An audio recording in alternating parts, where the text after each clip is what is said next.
It is always an absolute treat. So, Wardy, let's kick this off. We're going to start up here on the top left-hand side of the map. On top of the red Terran player from Team Liquid, he is Clem.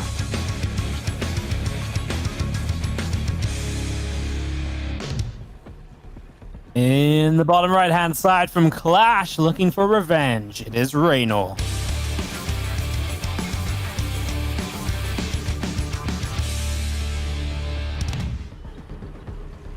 I feel kind of bad that we all predicted Reynor, because I don't think it should be that close, you know? Like, their results this year have been so 50-50, and I know Reynor's won it out more times in the bigger scenarios, but I feel like it's almost like an injustice to Clem, and I know we all said it's going to be close and we have our reasons, but like, this series never disappoints. This series very rarely isn't close and back and forth, so you just have to pick a side, and I feel like that's what we all did, right? That sort of belief that maybe Reynor has something to prove, maybe a bit more motivated because of that. But you know what we didn't bring up, and I think is actually really important, is that Clem said this, I believe, in his interview as well. After he won, he said, you know, I'm a very kind of motivational, or like a momentum-based player, and like when I play well, it makes me believe I can play even better. So when he beat Cyril, you know, he was then like, oh yeah, I'm playing great today, and that made him play better almost against Reynor in the finals. And I totally get that. Like, that's been Clem all along, you know, around Katowice. He had a rough day, a rough start, and that led to him being eliminated from the tournament early. And so that's something to maybe think about, right? Oh, 130%. I do think Clem, and you know, we talk about it like across series and everything. I actually think even within a series, you look at that series of finals that he played versus Reynor, where everything is going wrong in game number 1. Reynor actually looks like he has all the momentum. Game number 2, things are going wrong. Clem is starting to finally make some holes. He makes like little things happen, like little drops and stuff. Within the game, he starts changing the momentum. And then we just see this like blaze of glory forward in the following games. And Reynor's still as good as Reynor is, but you see the impact it has. Clem is actually not just, you know, playing really well. He's playing better than he did in the first game. And that's something that you absolutely have to keep an eye on. Whenever these two face off against each other, momentum is such an important factor, and it can sometimes be a cruel mistress.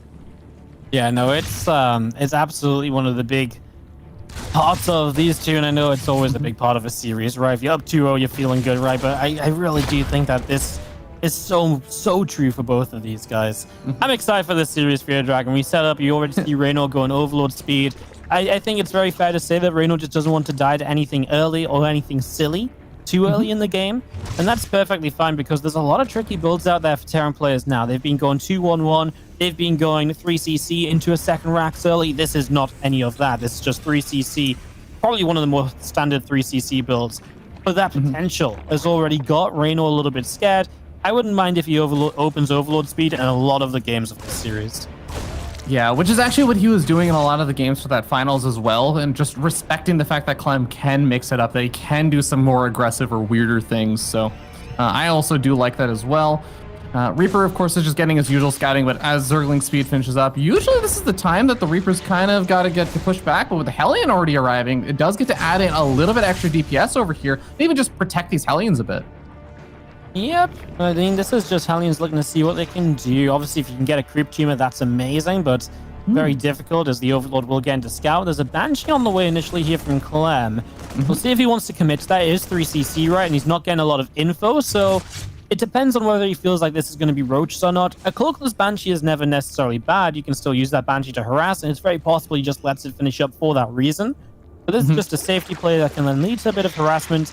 As you see a lair already on the way up from Reynor, and that's got me interested, because he obviously knows what's going on here. He sees it's 3cc, and he still wants to go for the fast lair against it.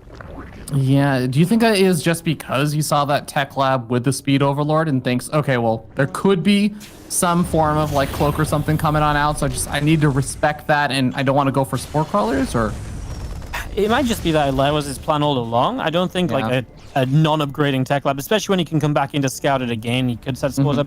I think this was just his plan all along, to go toward the faster Spire and hence Meterless, but it wasn't something he had to do here with the information he had, right? This is really good if someone opens BC, and maybe that's why he's going into this, because he was already set on this route, because he's like, if this is mech, like Clem played mech on this map against him earlier on in the tournament, in the EU qualifier, or the EU event, sorry.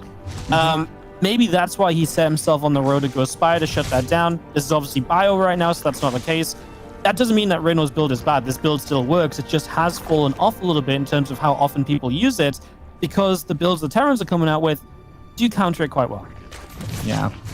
All right, well, we're going to end up seeing the Hellions continue to run around, but not really finding a whole lot. And I also want to note he's not actually bothering to like go for scans or anything either. So he's kind of just trying to deny creep in sense that the queens aren't able to lay down a lot of creep tumors very quickly, but he's not actually going and killing a ton of creep tumors over here. Going to be able to find a lot of these lings as they try to get us around, but Clem definitely getting the better end of that exchange. And now he's going to feel comfortable trying to dive in for a few drones, gets two, backs out.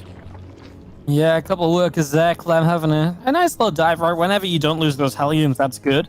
Lost a couple overall, but he's also traded out for a lot of Zerglings. This is a great catch. Going to get the drone, which was trying to become an extractor after trying to be the fourth base. That's a good little delay. As you see, Reynor, he's about to get his meters on the map, so he'll get some more map control back here. But look at that Baneling Nest. You know, this is going to be a long time until Bane speed. It's going to be even longer until we're talking about 1-1 upgrades. There is a huge 1-1 timing here from Clem, because he can hit with 1-1 before there are any. There's not going to be any speed Banes on the map or anything like that. I actually am a little bit worried about Reynor that this Baneling Nest might be a bit too late, and this timing from Clem is going to be tough to stop. Yeah, the creep start actually might end up being really important here just to be able to keep it alive and compensate for the fact that there's no Baneling speed, and even that is not exactly entirely perfect or ideal. Now, with Clem already hitting here before 1-1 actually finishes, before the Baneling Nest is even done or had time to actually morph in any Banelings, it's absolutely going to be an opportunity here for Clem to clean up a lot of that creep spread. Finding a few drones as well that were actually rallied over that fourth base location. Is Clem going to be overextending over here by going up this ramp and leaving his Sea Shanks potentially available for the flank? I actually really don't think he is. I think he's fine because he's just going to control these lings with ease. The Banes cannot go into this because the tanks are going to kill them so quickly. The lack of Bane speed is a massive issue, and Reynor just cannot fight this at all. Now it's 1-1 as well. You can see the meters are going to dive in on the tanks. He's going to try and get back to protect them, and he saves one. There's only 4 Banelings up. Clem maybe slows it down now, but look what he's doing with his reinforcements. Going to the top side. That fourth base does not have creep in front of it. Fear Dragon, I mean, the bottom one wouldn't either now, but he's able to basically have 2 pushes at the same time, and until Baneling speed is done, he's just going to continue to dominate these fights. The meters are deflected as well. Even if Baneling speed finishes, it's for 2 Banelings. That's all he's got now, are 2 Banelings. Yeah, this momentum has actually just carried through very well for Clem. This does not slow down at all. A couple of more tank shots coming in. That one Baneling doesn't have high ground vision to get rid of it. Doesn't matter. He's on the 3rd base with this attack that's now cleaned up the 4th as well. The supplies don't lie. 1-1-1 against a just starting +1 carapace. This 3rd base is going to go down, Fear Dragon. There's no reason for Clem to click away apart from to kill the Baneling, which he does, and then gets out of there with the medevac for the moment at least. Reynor is on 2 bases and in a lot of trouble. Clem is absolutely just playing so well right now. It's ridiculous. Like, this isn't supposed to happen to players like Reynor, but man, just that, like you were saying, getting that Baneling Nest a tiny bit later on and not having not only Baneling speed, but like not having that many Banelings available, that first engagement, also not being able to get the surround and snipe off that first siege tank, like all those little things starting to add up in here. But okay, Muta's find an opportunity to dive into the main base, maybe snipe off a reactor or 2, snipe off a couple of Marines here. The Thor's gonna take a while to actually come out, and while Clem is busy dealing with this, it might delay his push it, but no, Clem actually is just so fast. He can deal with the medevac or the Beautilus. He can attack on 2 different sides and sim forward. Yeah, the thing is, Clem knows so well what Reynor wants to do. Reynor does it every game. He's like, oh yeah, come look at... Only thing I'll say to that is that the Lurker style obviously came about since then. And I think that's one of the big things that Zerg can use to change the game around. If you can get to Lurkers while a little bit behind, that can buy you the time to then get back in the game, and the Terran maybe isn't prepared for them. Yeah, I mean, my head immediately darts back to one of the interviews with Reynor where it was kind of up in the air who was going to play in like one of the matches for Dreamhack Masters. And he kind of said like, well, you know, I think I prefer playing Clem because then I get to play with Lurkers and everything. He really enjoys doing that style, and it has been really, really powerful against a lot of Terran players. Just controlling the areas a lot more, and just it shuts down potential aggression in a lot of ways sometimes. Just having a few of those Lurkers there forces even more attention to be spent there. It forces a lot more care and precision to be used. And Reynor was the master of that as well, right? He was the first player to really properly use it like a lot, and he used it well. And it took Zerg, you know, other Zergs were like, it's not imbalanced, it's not overpowered, because Reynor's the only guy that can do it. And since then, the other Zergs have figured it out a bit more. But it just kind of goes to show, like, if you get to Lurks as Reynor, you're probably in a pretty good spot. Love this early. Clem just going to delay the third going down, and this already forces Reynor's hand a little bit, perhaps, as, you know, he goes into a setup now, which maybe possibly leads him to, you know, something he doesn't want to originally play, and maybe Clem can then play against that. Yeah, I mean, you already consider, like, Submarine is not exactly one of the maps where you're like, no, I'll just take the other third. You're like, I don't know if I want to go for the other third base right now. And even if you try to, the Reaper is actually in the position where it can easily be able to go down to that low ground and try and delay things there. But Drone will eventually get that third base down. So already a nice, it's again, like we were talking about, small things that can make a difference, but a small, nice start for Clem. Yeah, it just gave the Reaper a chance to get kills in the natural or damage done in the natural. It maybe even slowed the creep teamer from spreading a bit more because the Queen was busy, couldn't protect it. There's a couple of things to look at from there. This is a double gas this time from Clem. I think that's very expected on a map like Submarine. Light Shade's also small, so the 3cc there was already a little bit like, okay. Double gas, I think, is good. You don't want to go like super greedy on small maps 2 games in a row. And this is a build that Clem absolutely loves. Just Hellion Liberator. You can get the stim pretty quickly behind this as well. Your bio transition is good and strong and quick. And to me, this is almost like the Clem classic. Like this combo of Hellion Liberator, he's so good with it because that Liberator never dies. He puts it in position, one drone, cool, I'll relocate it if you've just moved your Queen over here. That's what he's so good at, the retention of those early game units, and it gives him so much of an edge to get into the mid game of TVZ with. Yeah, and name a more iconic duo between Clem and Liberators. He's so good. I actually feel like when he goes for this kind of style against lesser Zergs, that's his like, I'm better than you, I just win this game because you can't keep up with my harass. Yeah, it's like the Liberator early game against like a lesser Zerg is like GG, because then you show up with the push and the Zerg's like, how do you have so much? It's like, well, why do you have so little? It's because that Liberator stopped you from mining for way longer than it should have done. And that's just, like, it's crazy how the single, like, that little thing can almost define his play at times. As we'll see a very different style from Reynor this game as well, by the way. The Evo Chamber's early, so he'll play a melee upgrade style, double upgrades early on. Obviously very different from that faster lair, as this Liberator will fly through a Queen initially. Good damage done, and he actually lets that siege up. It will push the Queen away, force the Spore to move, but yeah, this is more damage than I'd expect Clem to take. He is playing with the Hellions on the right, but yeah, even then, you know, that's sort of less than more damage than expected. Yeah, he's gonna lose it. That's his, I'd say, uncharacteristic, you know? I 100% agree with you there. And the fact that even the Hellions and the Reaper were still also getting deflected. Reynor having a really solid defense here on top of, like the uncharacteristic commitment there from Clem's Liberator for quite a bit of time. Well, Lair's going to start up behind all this with 1-1 on the way for both of these players. So they're starting to kind of move into that next stage of the game. We're seeing the siege tanks and everything getting added on both on Clem's side of the map. So when we end up seeing Clem try and push out, like, is it going to be similar to that last game where like 1-1 is going to be that big moment, feels like it can get a bit more aggressive? Or Submarine's such a small map, like, does that kind of change things?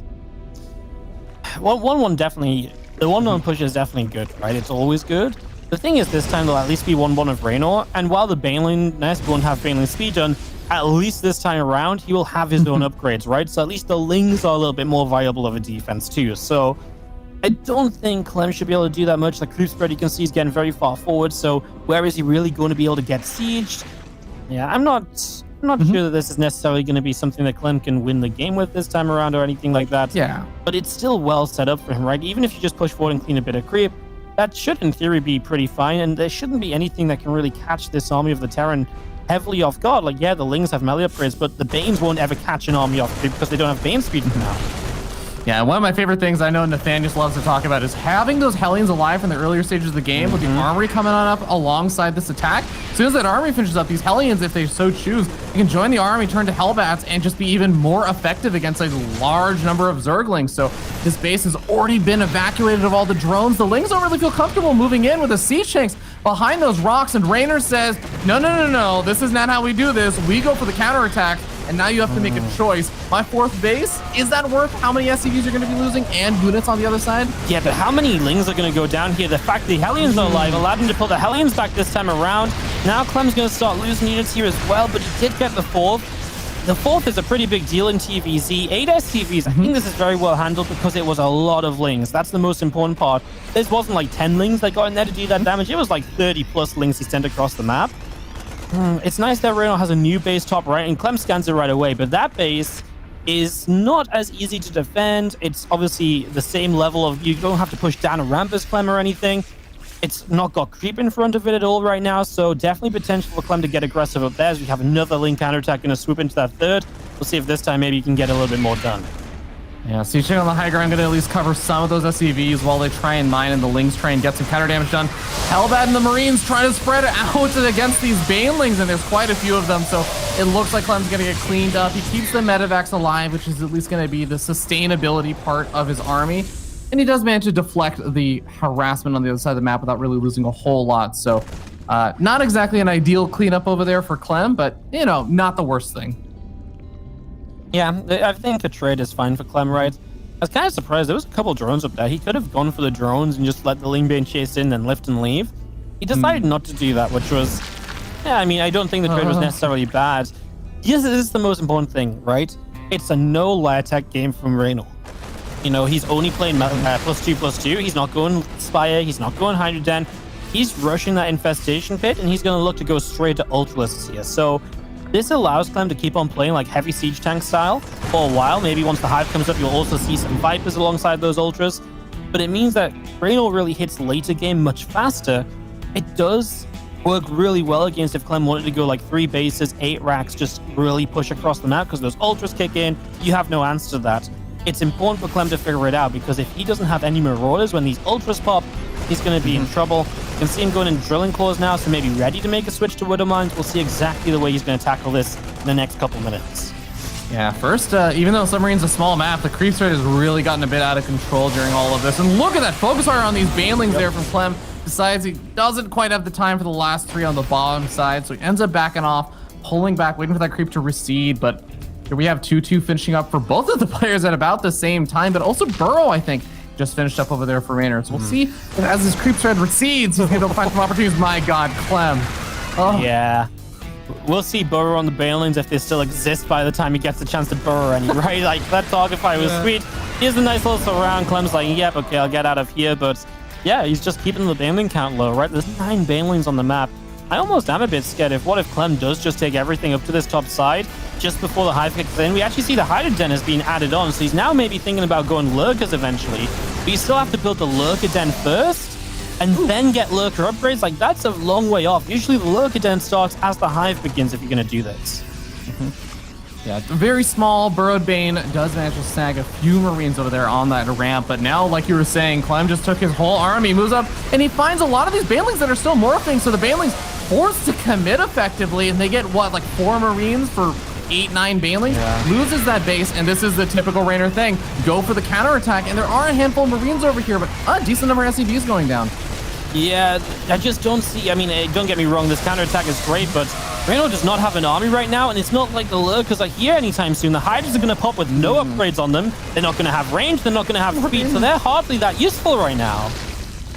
12 Banelings remaining on the map right now. I like the burrowed Lings over here. Clem maybe not having the APM or realizing that the Lings didn't all just get cleaned up by the Marines over there. So he's not going to go for the scan on that side. He's focused and committed to making this attack happen. He's got the Siege Tank siege up in a very, very nice tucked in away spot with a good amount of depth as well. 3 Siege Tanks going very, very far back. But remember, the longer that Reynor has time to breathe, the closer he's getting to getting up those Lurkers, even adding on some Vipers. Yeah, Lurkers, Vipers, it's everything you need to make this work out properly for you, right?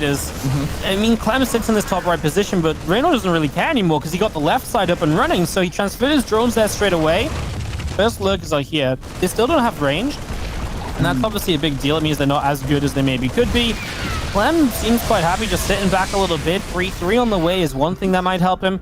But again, he will be fighting against Lurkers for the rest of this game, and that's definitely problematic. If he can catch these Lings, that'd be great. And he does kind of force them back down toward the planetary. Yeah, planetary is not exactly where they want to be either, so now they have to run in through more Marines. They might just sacrifice themselves for a siege tank or some SCVs at this point.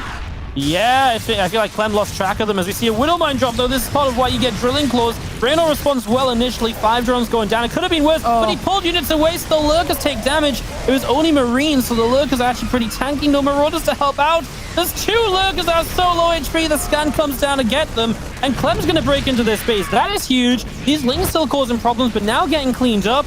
I'm impressed that Clem has done so much on this top side, while barely even reinforcing it that much. Oh, the Lurkers are going to be pretty important pretty soon here, Wardy, because the Baneling Nest is the next building over there. It doesn't look like Clem is actually going to go for that, though. He doesn't want to overstay his welcome for now. He's going to back off and find another avenue to attack in through. Another Baneling or 2 is being morphed in over here as Reynor gets his defenses ready. And remember, there's actually still a lot of creep spread on the other side. So unless Clem goes all the way to the south, he's going to be some trouble. And, all the tanks are getting caught. Yeah, this was surprising just because I think it's like, why were the tanks kind of moving that way? You should expect them maybe to pick up in the medevacs to get back here. This is a great catch from Reynor. Clem was not ready to fight. Widow Mines weren't set up. Tanks were obviously caught as well. That's a shame because Clem's just been doing so good. It's a great thing if you're a Reynor fan, though, because this game, he needed something to kind of bring him back a little bit. Now, he kind of got it. Let's see what he can do on the continuation. I'm still worried about these Hydras. I just don't really feel like these Hydras are that great. He's still missing Grooved Spine, so he doesn't have Hydra range, so they're not as good in fights as they should be. Yeah, I mean, they don't have any weapon upgrades either. There's not even +3 carapace for any of the units. Clem having 3-3 is going to also play a big factor in all this after, he has some time to heal up his army. He's been so aggressive. Even with how many medevacs he's kept alive, his units are actually just a little bit overstimmed right now. Need some time to heal up. It's so hard to find units every single time there's a counterattack, but Clem just seems to have them. As we're going to see the bio here, has to be careful. Back away from those Lurker shots. Obviously, they're in a good position for units moving down the ramp, all choked up. What's scary for Reynor is if he loses this left-hand side, he's not really re-established on the top side of the map, right? So that's something to keep in mind, but the Viper's now getting some good abducts off. That's definitely going to help, and Clem's walking into Lurkers over here, and that's something he can't do. And it does feel like the Lurkers are maybe starting to be the tipping point of this game, where Reynor's getting some kind of control back. And it wasn't even when these Lurkers first got up. It's taken a couple waves of them. Yeah, and those Lurkers, like you were saying, knocking out a lot of the south side of this fight. Gonna force a pickup, and that parasitic bomb actually knocking out quite a few of the medevacs as well. Wow. Is this the big momentum halt over here? Reynor seizing a lot of control in this game. Yeah, Clem just didn't find the right amount of reinforcements at all in this. Now Lurkers are going to start burrowing up on his base. Look at all of these units that were just back here. That's not just one round of production, obviously. So he's just not being able to reinforce for a little while. And now a couple bad fights in a row, and Clem loses so much momentum. Reynor gets, control back under his belt. And here you go. Nice catch. Going to get these Lurkers on the right side. As the rest of the Lurkers move forward, can Clem somehow make this happen? It still feels so tough. It's really, really scary. If Clem is able to push all this back, and it looks like he is at least gaining a little bit of ground over here right outside of his natural, it's still so scary. He does have that top right end base also established. Lurker's going to be running straight into those siege tanks, and will be able to knock one of them out. Second one taking a lot of damage, and he's doing a nice job trying to spreading this out. But he's going to still take a lot of losses at his natural. Clem just goes one way, and then Reynolds going the other, right? He's just got enough to split up and go multiple directions. And now Clem is just cornered. These last few units will go down, and you can see the frustration. Yeah, you can just lose grip on the game in like a matter of 10 seconds. Crazy, crazy stuff. We go to game 3. We're tied up 1-1 in the bottom right-hand side from Team Liquid. We have got Clem.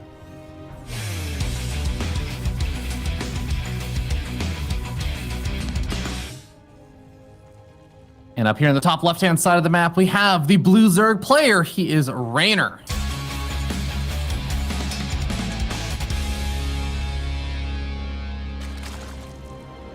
We've got the small maps out of the way. Trying to get onto some of these bigger maps, and definitely makes for a little bit of a different kind of way it plays out, right? Because yeah, you'll probably see the Terran attacks looking the same, but the way it feels for Clem is like, man, it takes me much longer to get across. I've got to work through more creep than usual, or than I did in the last couple maps, right? So those are things that can maybe help Reynor set up a little bit better. I feel like the last 2 games you've really seen, Clem grab hold of the reins of this series, and just kind of ride it and be like, hell, yeah, let's go, it's going great. But then this time it should be a little bit more difficult to get that early/mid game advantage. Definitely makes sense. Do you want to see Reynor go back into the speed overlord? I know Submarine he didn't, but Submarine is also a bit of a unique map and how small it is, and you don't always need it there. Yeah, It's an interesting question, right? Because I actually don't. I actually think I'd like it on this map, and you know why I'd really like it? Because I actually feel like there's some really good positions to set up Baneling drops. So maybe you go like Overlord speed and then use Bane drops into the mid game when your Banes come up, because you can set them up like north of Clem's main base, right, in that dead air space across, fly through, and to the left of where the low ground third would be as well, right? Like you can set them up at a safe distance while still being close to mineral lines by drops. So you can do that on kind of any map, really. I wouldn't mind seeing it here on Death or just at some point in the series. I don't know. It's like it's one of those things where I don't think it's ever necessarily wrong to go Overlord speed, but it is nice. It depends on what you think Clem's gonna do. It's a tough call. Yeah, and that's entirely fair. So far, we have seen Clem open up with both the Banshee without speed opening, with on the back of the Hellions and everything, and we've also seen him go just into the Fast Liberator for some of that quick harass with the Hellions at the front. So it'll be interesting to see how he decides to open up this game. If he's gonna mix it up or just gonna keep it a bit more normal and safe and standard, because that we actually do see third CC getting started on up nice and quick. Yeah, 3 CC, nice quick, 1 gas. It's just gonna go back into that kind of macro focus play. Obviously, you can still be aggressive with this on the follow-up. We saw that in game number 1. Clem wasted no time at all in being aggressive, and yeah, we'll see. It's going to be a starport again, so not bringing any of these 2 racks builds out. They really have. I'm not going to say they haven't dominated, but they've definitely been like the talk of the TVZ meta the last couple of weeks, because they are scary. There's a few variations you can pull out. Even off of a 3CC, you can do it and go 2-on-1, or you can go for like a Hellion version with the 2 racks and be extremely aggressive. So it'll be intriguing to see if Clem brings that out if we go into a game, 4 and 5 or so. Yeah, I just wondering about that. But for now, 1-1-1, and we'll maybe see another shot of this Hellion Liberator setup, and maybe we'll see if the Liberator can do a little bit more this time and justify what we were talking about early game of Submarine a little better. Yeah, I'm definitely in agreement with you that like some of those more aggressive builds, I imagine especially if this goes to like a game 5, one of these games will have some of those more aggressive builds mixed in. But yeah, it's going to be a Liberator opening over here. The Speed Overlord for Reynor does pretty much confirm everything. Sees, okay, there's nothing on the starport or anything. I probably don't have to worry about a Banshee coming out. And you're just getting the tech lab on the barracks. Looking like a normal setup. So he also has a little bit more room to kind of breathe and not worry about anything hyper aggressive. Yeah, Stimpack is on the way. This is just going to be a very slow running next minute and a half or so. Just the Hellions poking around with the Liberator then to help out too. I'll be interested to see what exactly Reynor wants to go for. He's got gas in the bank right now. The option's there basically right now to make his decision. Does he want to go into a ledge? Does he want to drop double Evo chamber again? He really does have the choice open to him. And he's going to go Evo chambers. I like that a lot more. I think this lair is... I think Terran's really figured out how to play against the faster lair a lot. So unless you feel like you're going to end up playing against Mech, and obviously you won't here, I kind of like just seeing the double Evo chambers as the choice. Yeah, it makes sense. Staying on par with those upgrades and everything. We'll see, engineering base not too far behind there for Clem, but Liberator comes forward. Hellion's going to look at the front door to see if there's any openings. I mean, this is all stuff that Reynor should be expecting, and he does. He goes for a surround, a flank from 3 different sides, catches 3 of the Hellions, 4 of the Hellions. Every Hellion goes down. A beautiful set of pickoffs there from Reynor with a beautiful flank. That is rough. I mean, like really rough, because the thing is, the idea from Clem isn't bad. You might be like, oh, what's Clem doing? Why is he running into this? Well, it actually makes sense because he sees the 3 queens on the right side defending his Liberator, right? And then boom, he thinks he has an option, he has an opportunity, but nope, Reynor's well prepared, and that was beautiful. I mean, now Clem loses all map control, and that's a scary prospect against someone as good as Reynor. His creep is going to be everywhere. This game just got so much more difficult for Clem. Yeah, absolutely. I think even during that, all those fights and everything, he had started up +1 weapons, and then the Lings came in for like the big surround on the Hellions, and then I think maybe he missed the +1 armor didn't start, so now he starts it a little bit later on. It's small little things like this, but this is definitely not the start that Clem was looking for. See if he can kind of bounce back from this. He's definitely going to have opportunities to with his Marine count starting to grow, and pretty soon he should be starting out those first 2 medevacs. Yeah, and then just a little supply blocked. Yeah, once he gets out of that, then maybe a couple medevacs line it up with 1-1. His timings have been good. We've seen him hit the armor at the right time every game, and this game will be no different. You can see Reynor just go straight to Hydra Den this time, so he's going to be playing Lingbait and Hydra. Obviously gives you the chance to go into Lurkers later still, but this is going to be much more around that kind of Ling Bane Hydra mid-game comp initially, and I don't blame him for it. You know, you've got a good start to the game, you've got a lot of drones quickly. It's very possible going Ling Bane Hydra just overwhelms a Terran push that Clem feels like he needs to make, or can even just turn into a push that can overwhelm going across the map as well. Absolutely. Any opportunity to just poke forward and see what you can get done, like that's always going to be a blessing. But we already see that Reynor is getting up his lurkers a lot faster this game than the previous one, and you saw how effective those lurkers can be if they're able to get that opportunity to get up into even like somewhat decent numbers with a nice little buffer before them. They can actually just completely zone out a lot of these marine tank armies until the tanks can get in range to start sieging them or something. So Clem is pushing forward, but that lurker den already halfway finished. He really would love to get something done over here.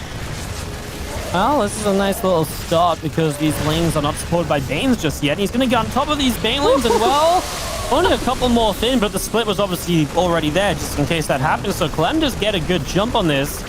I'm honestly surprised to see Reynor going into the lurker den so soon and prioritizing that rather than playing what I was expecting to be kind of more Ling Bane Hydra focused. Lings around the back, catch the tanks though. So now there's only one siege tank here. He does get some good shots off on the Banelings. There's one Baneling left here. Sorry, there was two. He avoids them both as he lifts up and gets away, but he also loses 9 SCVs during this. A counterplay across the map, a Baneling drop into the third. And this is a little bit tough right now for Clem, who gets the spawning pool though. I'm just not sure if that's going to give him enough of an opening. Yeah, remember he also sniped off quite a few of the queens as well, so there's actually not that much anti-air right now. He's able to do this kind of elevator play back and forth between the third base and the main base. He's coming in with some reinforcements as well, and I agree. I don't know that it's been super cost-effective just yet here for Clem, or quite what he wanted. Siege is up a little bit late, but Banelings weren't quite there to support, so Clem gets the opportunity to jump forward with a lot more Marines, unloads the Marines from the medevacs, and maybe this is where he finds the damage he was looking for. Liberator sieged up on top of this base as well. He's been so patient with that Liberator, you know. It's been waiting the entire game to find an opportunity. Lings look like they are going to surround. I thought they might have gone for reinforcements initially. The Banes are going to find connections via Dragon. That's what Reynor needed. Clem loses an army supply advantage up here, and well, that Liberator did fantastic, don't get me wrong, but losing a lot of Marines like that, I mean, that can be a turning point. Absolutely. Now, we have seen a lot of the army supply going over the main base, but I think that there are still a few units already ready at that fourth base, and that low ground base is going to get target fire down. Lurkers looking for some damage, not going to be able to save the base, though. Medevacs actually unload on that low ground. They feel like they can take this fight as the Banelings start to evaporate over here. It's just the Lurkers that are really going to be holding the ground. I'm not sure Clem has enough Marines to break through that, but he did get the hatchery. He's so desperate, right? Because he's 8-raxing. You know, he's super aggressive. He's super all in, basically, and he adds an extra gas now, and that feels like okay, right? Like I'm maybe thinking about transitioning. He's like, I need more Marauders in this. Marine tank's just not going to cut it, and I think that's why we see him unloading these medevacs and those Marines. He's like, man, I really need to do something. Now he's like, I can't, so he's going to go more Marauder heavy, but even still, it's kind of rough. Like, don't get me wrong, he's still got an army lead, etc., but this falls apart so quickly because there's a point at which you just have no follow-up to it. There's no background to this. There's no fourth base, and once again, Lings are going to go straight into that third, and there's a few Marines coming over to deal with it, but then, the dropper load to save a few and take them to the main. Well, that's just going to stop reinforcements from going across the map for a huge amount of time. Yeah, Clem still has enough APM that he's both dealing with that and still making these little pushes forward. Maybe finds a little angle there where the Lurkers are not quite covering the right-hand side of that hatchery, so a bit of a reposition there from Reynor. Looks like the Liberator will finally get the kill on that drop Overlord. The Siege Tank's honestly in a pretty decent position. I think this is actually going to force Reynor to do something about it. Yeah, the siege tanks, the position is fantastic from Clem, and it's actually giving him some hope here, right? You said it, there's a little space on this right side where he can do a lot pushing in. You know what the issue is? I think he just doesn't have seismic spine, so you don't have the lurker range, and that's maybe meaning that some of these fights are more difficult than they should be. It does allow him to push forward more quickly with those lurkers, but this in the range upgrade has its own impact, so hopefully he knows that. Hopefully he hasn't just forgotten about it completely, because it's definitely something he could get. I know it's expensive right now. He's under a lot of pressure, but it's such a big upgrade. It would help him out so much in the long run. I like the Vipers, though. Like, there's actually only 3 Lurkers left right now, Wardy. As we start to look at things, he needs time to actually get a few more Lurkers up before he can even worry about some of those other investments. But, well, Clem has his reinforcements here. These are all those units that were helping defend earlier on. A medevac sacrificed itself for some scouting intel, I guess, and we end up seeing one of the Lurkers go down. And Reynor forced yet again to try and move forward in. He does get a sag on another one of those siege tanks with the Vipers. Might be able to get another siege tank there down on the low ground, and a lot of the army for Clem not really able to support as it's sitting up on the high ground. So we talked about Clem transitioning, and that transition is now well underway. 4th base is in position. The big thing here he's still missing is the ability to start 3-3 upgrades, because what he's doing right now is expensive based on the fact that he's trying to now transition and keep the pressure up. So it's still got that kind of edge of, you're not really set up for later. I mean, I know there's no 3-3 on the way for the Zerg, but typically it's that upgrade advantage that becomes the thing for the Terran player. A lot of people, ooh, that Widow Mine shot was kind of big. As Reynor struggling to spend all of his money as well, and Clem's going to collapse in on this. If he's got to fight from 2 sides, these lurkers will not hold Fear Dragon, and Clem is going to be pushing on through. He needs to scan, though. Oh my god, the lurkers are staying alive for so long. They get the final couple of shots off, and they might just barely help Reynor start to stabilize a little bit. He's going to lose a lot of his army supply on the retreat. He's waiting for some of the reinforcements. Baneling's going to be morphed in. Clem is not going to give him the time, though. Snipes off one of the sport cars. Drones being pulled off the line as sieging up from behind. Clem smells blood in the water, and he is pouncing on it right now. Baneling's getting picked off before they morph in, and a beautiful split there. That is just a little bit too much for Reynor to handle. Oh, I think Reynor actually just yelled what at his computer screen because he can't quite believe it. He doesn't understand how Clem has been able to push through, and honestly, I'm super impressed because this did not work initially for Clem. Like, I know he's almost been like, doing it just about, but I think Reynor was holding just fine, but the lurkers got surrounded, and now he's struggling to hold on. These Banes not able to connect. Oh, he gets one connection, but there's so many Marauders, and there's just not enough of everything else that you need. Reinforcements are still streaming across, and Clem has this under control. Reynor's in so much trouble. 40 drones dead, so even economy-wise, he's in trouble too, right? 3 bases only, and Clem turning this around. These games, this is what's so good about Clem Reynor. Even when games have a tendency of which direction they're going, it's really never done until one of them GG's out, and that's just what makes it so fantastic to watch. Another turnaround in the series here, this time in Clem's favor, as he'll pick up Death Order to take the lead in the series 2-1. And Stallion Reynor.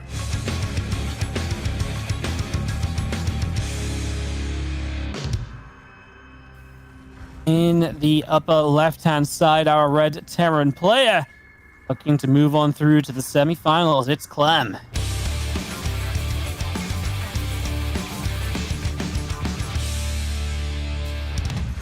I agree with what you were saying. I think Reynor's definitely not going to feel good moving into this, but I will say, there was that magical thing that I feel Cyril had. Game 5s were just something he brought to game 5s of a series, or the ace matches of a series. You just didn't seem to be able to beat him. I actually feel like in some ways, Reynor has almost inherited a bit of that. And I feel like, when I see Clem win, he can win the ace match and stuff versus Reynor, but I feel like it's oftentimes right before that. So I do feel like, man, if Reynor can take this game and tie this up again, my bets go a little bit back further and further in favor of Reynor. No, it's definitely a thing. Cyril had the clutch factor, right? It was. I think a lot of us just called it the Cyril factor, where even when it looked like he was finally going to be beaten, he said, "No, I will not be beaten. I hold on. I survive. I bring a game back from the brink of defeat. I bring a tournament back from the brink." You know what? He did that so many times. And I feel like Reynor definitely has that ability too, right? He's so clutch. He doesn't let things phase him. He feels confident on every map, which is obviously great because once you get to game 5 or so, it's the map that your opponent really wanted to play on as much. So it has an impact too.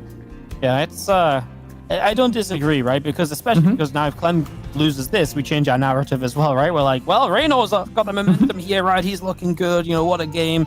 Yeah, it's tough. You're right though. I feel like Clem does a lot of the time make that kind of the 3-1 victory instead of the 3-2 victory. I wonder actually what the stats are on that. That's interesting. Yeah, we'll get someone to crunch the numbers and tweet it at us if you guys get a chance, but okay. You see the nice little drone hiding over on the north side, so Clem is just going to try and dive in for individual lings instead. The usual Reaper versus the Zergling, Micro, and everything Maynard and Nathaniel were talking about earlier, but we do have another 3CC build coming out there from Clem. He is going to stick with it and say, well, you know what? For the most part, this has been working out. These choices to just go into a more normal opening. I'm not going to mix in the hyper 2-base aggression just yet.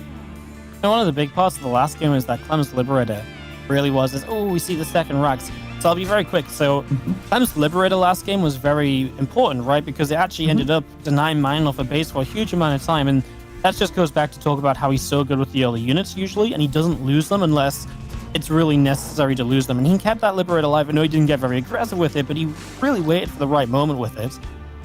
So now let me talk about this too, Rex, because I've been alluding to this entire time, right? This idea of a 3cc 2-1-1. Obviously, this comes in a little bit later on, right? You know, you're playing off of a 3cc, so it's not going to be as powerful as a typical 2-1-1, but it gives you that map control. It can absolutely punish a Zerg who's been a bit greedier, and it definitely has good potential. We've seen it used a lot. The most interesting part is how many Hellions are we going to go up to, because there's absolutely a world where you can make this into a Hellbat variation, hit a very powerful 6-minute timing, and that's what Reynor doesn't necessarily get to find out with this first Overlord. He does get a good read initially. There are still variations of this to be figured out. Yeah, and that Overlord taking a lot of damage does make it a bit harder for it to move in later, especially since this game is one of the games that Reynor decided, no, I won't get Zergling speed, or sorry, Overlord speed to get a better scout in over here. Now, Hellion's going to be able to toast a few of these Lings that are busy knocking down the rocks, but knocking down those rocks, pretty important if you're talking about dealing with some of those later Terran pushes.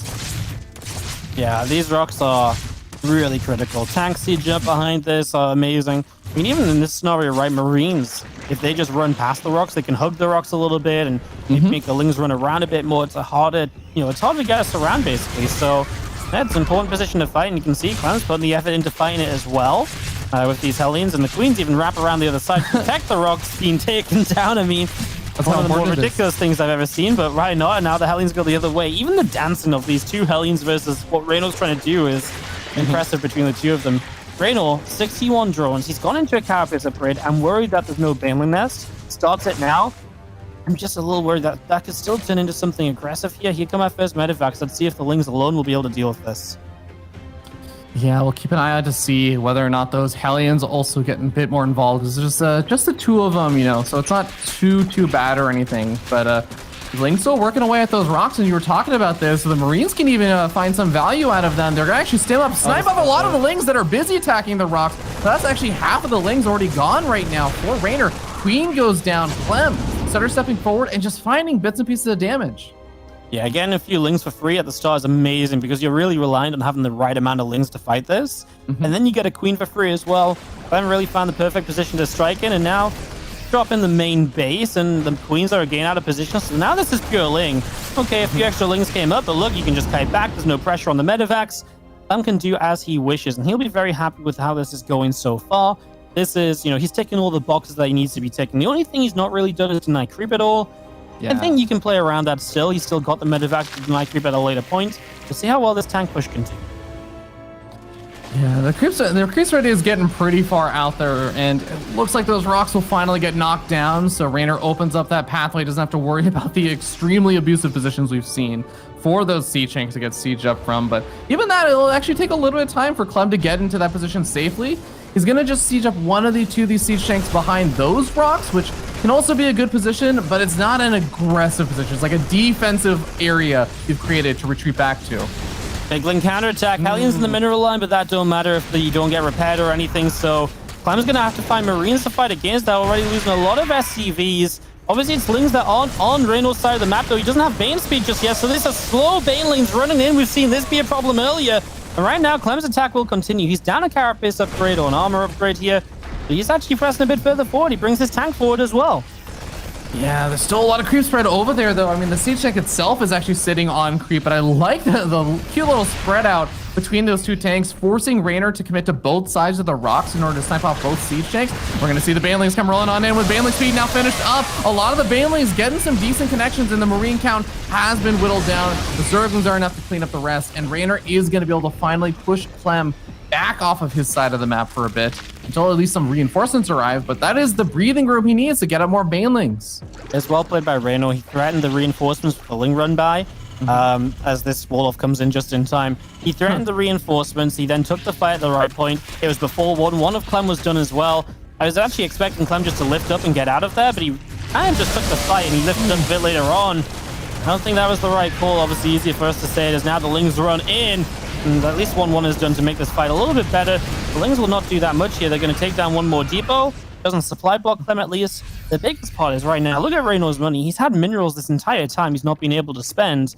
And that just goes to show if he was able to spend his money a bit better, maybe some extra injects or so, he would actually be in a position where he'd actually just be dominating this game. As it stands, he's in a strong spot. If he could spend that money, even better. As the Hydrogen Infestation Pit is done, I think we know where this is leading to, Fear Dragon. Yeah, absolutely. And that is going to put a bit of a timer for Clem to get up those transition points. He's adding on his second factory and starting up his 2-2 upgrades as he goes for one of these move outs yet again. But man, this is going to be a bit brutal if he can't make something happen with one of these pushes. And look at this. We actually see that Clem is going to potentially get flanked by a lot of these Lings and Banelings from the backside. I don't know how well this is actually going to go. Clem has no idea about those Lings and Banelings. Well, now he does. Yeah. This is kind of rough, right? I mean, he just gets straight in there. No depots raised, so Clem's in a lot of trouble. He is basically forced to take a fight now on creep against what is already a lot of Ling Bane defensively, and here he is. He's just running back because he knows it isn't great. He gets some good tank shots off. He can make it work, but he's still all in Fear Dragon. There's no two ways about it. Like, he has to win the game with this army almost, and he's going to do a lot of damage. He'll find a lot of drones. If he chases those to the 4th base, you know what? Then he can maybe clean out all of those, and then maybe, is this still playable? Well, perhaps. He can even just take down the Evo Chamber and the Bane Nest there. That could maybe be good as well. Yeah, Madavax getting sniped off in the main base. You're saying taking out that Baneling Nest. I do like that a lot. We don't see any signs of a Baneling Nest being remade just yet, but well, we are at that point where he's still just on creep, and if he goes to the 4th base, the Sea-Shanks are going to be left by themselves, and there we go. Sea-Shanks getting sniped off. The Marines, are they going to be able to get enough damage done over here to make up for this? Even if they just start getting a lot of drones, makes it difficult to rebuild into a hatchery. Also, there's one Baneling that survives. The target fire was very good. It just wasn't perfect, and in this scenario, it had to be perfect. Clem sets up a 4th, though. I mean, if Clem holds on, he can rebuild his economy from here. He can absolutely play this position. I mean, Lurkden isn't ready, Baneling Nest isn't up, so you're limiting what you have to work with right now. Reynor can't fight, and if Reynor can't fight, Clem is essentially just going to walk up into 4 bases versus 4 bases. I mean, that alone is great. Lings run into units, and there's a stim into the right-hand side, by the way. That 4th base is now under attack, and it's a lot of drones going down, and that's going to be huge. He might get the hatchery. If he gets the hatchery, this is absolutely massive. What a play from Clem. Oh, that was such a clutch moment, because you see that there's still hatcheries trying to be rebuilt right now. There's 3 hatcheries being built right now for Reynor, because he's just been losing so many of them from that last fight. The Marines are still finding bits and pieces of damage, and the Banelings are still pretty far behind, because there's no Banelings really that have been remade. Remember, +2 melee was denied as well, so Reynor's fighting this with less effective Lings than he should be. Lurker's now on the way up. And Clem scanned that bottom side base to see if it was built already, and I bet you when he scanned that, he's like, wow, I'm in a good spot, right? Because he's like, he's probably expecting the drones to be ready to transfer there. It's already finished. He's now going to get a push down here. He's still dropping on his right side. Lurkers are huge right now, Fear Dragon. Lurkers are going to decide whether Reynor can hold or not, but they are Lurkers without their upgrades. Yeah, and remember, it was the Vipers that were allowing the Lurkers to stay safe against the Siege Tanks that were sieging up from a nice distance away and everything, getting those yoinks. There are no Vipers out right now, and with the big Doom drop into the main base, Lurker's going to be caught out of position. The spawning pool is going to be one of the first targets over here as well. Reynor's going to be forced to come in, but after the spawning pool goes down, we see the Lurkers burrowing in a very aggressive position. I think that this should be enough for Reynor to force Clem back, but I think a good amount of damage has already been done. He's losing drones. These queens are derping forward, trying to target down a medevac. He's going to lose 2 queens to it. Reynor is falling apart as Clem's just going everywhere. This drop has been going on for like 2 minutes, Fear Dragon, and Clem is in a position now where he's got Reynor. He can't make Lings. He can't really make Banelings. But what can you make? I mean, really not very much. I mean, Lurkers basically, but he's got an answer to Lurkers, which is not to go overboard and not to overcommit in, and eventually his army's just going to be so much bigger, he can take that full surround, similar to what we saw in the last game. Yeah, okay. Got a little scared there for a moment. I'm like, oh, Clem, are you going to the main base again? But no, he pulls back to the rest of his army and says, let's group up. I have a superior army supply, 114 army supply to 66. These Lurkers have to do everything and then some with this engagement. Is Reynor going to be able to somehow clutch his way out? He has a Viper on the way. I'm not even sure if he's going to be able to come out in time for this fight. No, I mean, these Lurkers now can't get in position. They've got to run through tanks to do it. A lot of drones going down. This hatchery as well. Reynor is supply blocked yet again. his supply block stat is not going to look good after this one because he's been supply blocked multiple times. Okay, though, Clem's going to help him out by killing every single drone. Reynor's in so much trouble, man. 54 drones are dead. He's got nothing. Oh my god, I can't believe Clem has done it again. This is absolutely insane. Doubling the supply, he sieges up his CJs. Reynor comes in for a sick flank and gets a great blinding cloud down. But ladies and gentlemen, at the end of the day, Reynor has to win the entire game with this set of units. And I'm not even sure he's going to be able to take on the army with this set of units. Yeah, Clem's going to play it responsibly, right? Why give Reynor a chance if you're building a 4? About to be 5 bases against 2, right? Give it some time. I don't mind this fight as much because Reynor is repositioning a bit. Even still, you can see why Clem's kind of, has been conscious up until careful until now. Now he moves in. Now these lurks are just not going to hold their own. No missile upgrades on these either, so they're not doing that much damage. Yeah, I mean, Reynor will do anything to try and stay alive here, but Clem is trading out for lurkers, and if you're trading out for lurkers, you're probably having a good time. This is why Clem didn't jump in, because it actually got closer than it should have been. But Clem makes it happen.